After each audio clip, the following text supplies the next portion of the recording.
సుఖాలు ఎవరైనా కోరుకుంటారు.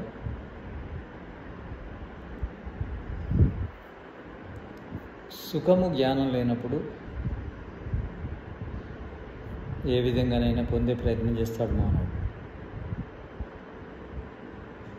అది ధర్మమా అధర్మమా ఏ పద్ధతి అవసరం లేకుండా సుఖం లభిస్తుందా లేదా అని మాత్రమే ఆలోచిస్తాడు.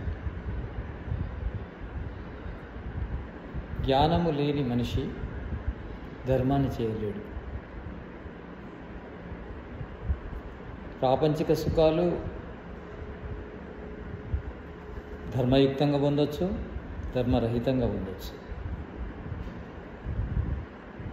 ధర్మరహితంగా ప్రాపంచిక సుఖాలు పొందే ప్రయత్నం చేస్తే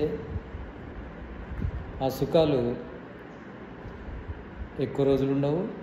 అంతేకాకుండా ఆ సుఖాల ద్వారా అంతకంటే ఎక్కువ దుఃఖాన్ని అనుభవించవలసి వస్తుంది. కనుక మనిషి సుఖాన్ని క్షణికం కోసం ఆలోచించకూడదు.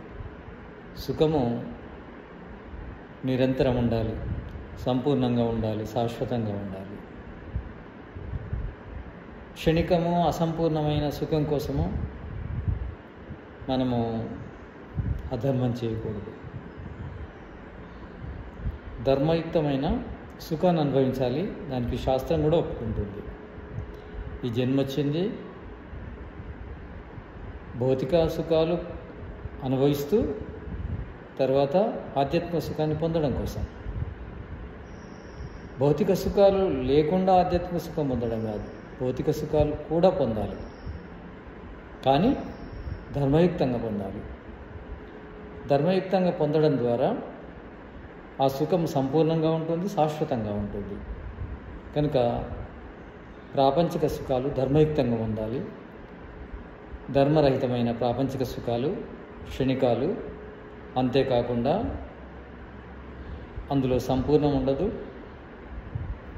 కొద్దిగా అనుభవించిన ఆ సుఖం కోసము ఎక్కువ బాధను అనుభవించవలసి వస్తుంది. కనుక ధర్మయుక్త సుఖాలను మనం పొందాలి. ఇవి సంపూర్ణంగా ఉంటాయి, శాశ్వతంగా ఉంటాయి. అంతేకాకుండా ఆధ్యాత్మిక సుఖానికి ఇవి ఆధారం అవుతాయి. ఆధ్యాత్మిక సుఖాన్ని మనం పొందాలంటే ధర్మయుక్త సుఖాలనే పొందుతూ జీవించాలి. అధర్మయుక్త సుఖాలు ఎప్పుడు కూడా